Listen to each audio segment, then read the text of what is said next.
भरपूर बानी अब कैसे कमर हिलाई ए बाबू बानी तोहर गहुआ में बानी पायल गहुआ में अब कैसे नाच के देखाई हम मशहूर बानी माझल भरपूर बानी अब कैसे कमर हिलाई नंबरी करोड़ के दे हम तोह पे लुटाई निका मारा हिलावा पैसा मोटारी बढ़ाई तानी नाच के देखावा तबे गाड़ी उड़ाइब तानी कमारा हिलावा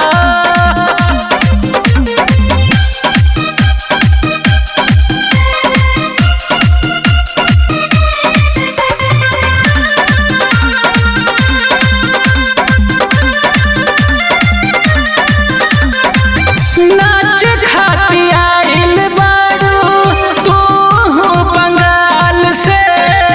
नाच के दिखा दा बाची कबे कमाल रे तोहरा ननहुर बाटे तनिको सहूर बाटे एने ओने छुआ तरकाई रह तनी दूर जाके नशा भरपूर बाटे जइबो ए बाबू पिसाई नंबरी करोड़ के दे हम तोह पे लुटाई कितानी कमारा हिलावा तबे मोटारी बंधाई चौकी दूर के देखावा तबे गाड़ी उड़ाइब तानी कमारा हिलावा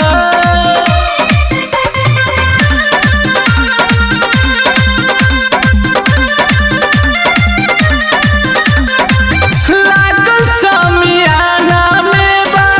भीड़ घमसान रे नाच के दिखा दा बाची कबे कमाल रे